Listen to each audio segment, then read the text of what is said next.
Bharatiya Janata party लगातार राजस्थान की चुनी हुई सरकार को गिराने का षड्यंत्र कर रही है। दिल्ली की सत्ता में बैठे हुक्मरान, दिल्ली की गद्दी पर बैठे हुक्मरान इतने निरंकुश हो गए हैं, इतने अहंकारी हो गए हैं, इतने स्वयंभू हो गए हैं कि उनका मानना है कि दिल्ली की सत्ता पर बैठे बादशाह जब चाहें, जिसे चाहें, जिस सरकार को चाहें, जिस जनमत को चाहें, अपने पांव तले रौंद सकते हैं। राजस्थान में भारतीय जनता पार्टी की केंद्रीय सरकार का ये कारनामा हम लगातार पिछले 6 और 7 दिन से देख रहे हैं।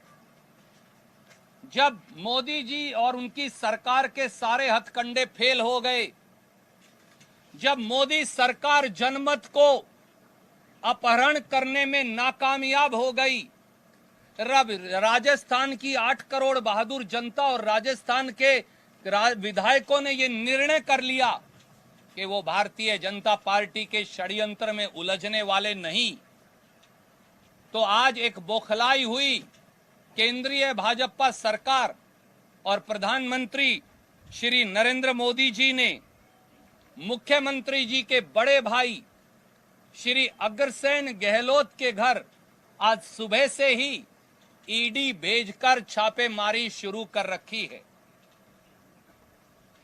दोस्तों, याद करिए, जैसे ही राजस्थान में भारतीय जनता पार्टी का चुनी हुई सरकार को गिराने का षड्यंत्र शुरू हुआ, तो 13 जुलाई 2020 को इनकम टैक्स और ईडी के छापे मारे गए।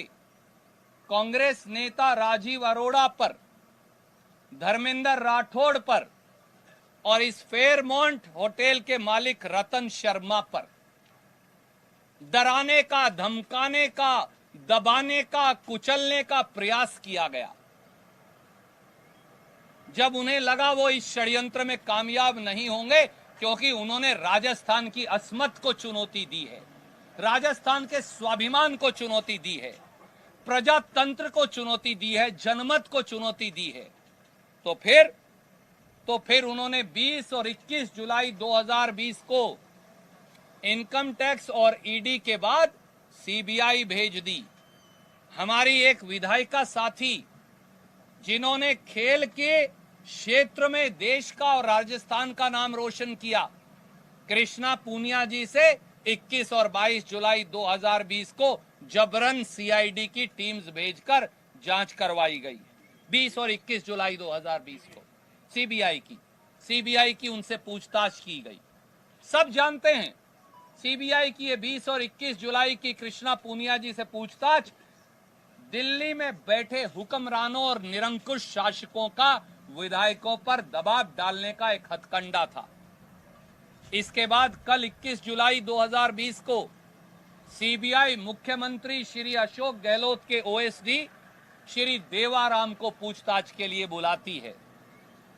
जब इन सारे हथकंडों में फेल हो गए, तो फिर आज 22 जुलाई को श्री अग्रसेन गहलोत, जिनका कसूर केवल इतना है कि वो मुख्यमंत्री श्री अशोक गहलोत के बड़े भाई हैं, ना वो राजनीति में है, ना उनका राजनीति से कोई सरोकार, आज उनके घर पर सुबह से केंद्रीय सशस्त्र बल लगाकर ईडी की रेड कर रहे हैं। सीआरपीएफ और बीएसएफ को वो साथ लेकर आए। आदरणीय नरेंद्र मोदी जी, आपने इस देश में रेड राज पैदा किया हुआ है।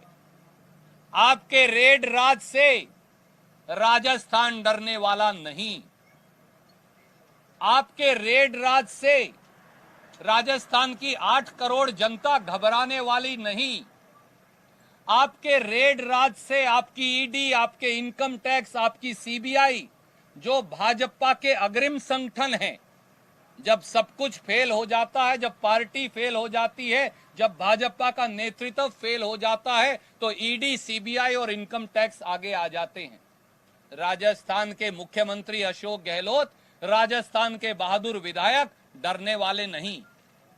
आप अपनी रेड और सीबीआई और ईडी और इनकम टैक्स इसकी धमकी से कोई और डर गए होंगे, किसी और को आपने डरा लिया होगा दूसरे प्रांतों में, परंतु ना राजस्थान की 8 करोड़ बहादुर जनता डरने वाली, न श्री अशोक गहलोत और कांग्रेस के विधायक डरने वाले, और ना हमारी सरकार अस्थिर होने वाली। आपके अंदर जितनी ताकत है, जितनी हिम्मत है, जितना और जुल्म करना है, जितना और गैर कानूनी कार्य करना है वो करिए, परंतु हम डरेंगे नहीं, क्योंकि आपने राजस्थान के स्वाभिमान को चुनौती दी है और राजस्थान ने स्वाभिमान की रक्षा के लिए, देश की रक्षा के लिए पहले भी और आज भी और आगे भी सदैव कुर्बानी दी है। प्रजातंत्र की रक्षा के लिए हम अपने मार्ग पर अटल खड़े रहेंगे, घबराने वाले नहीं।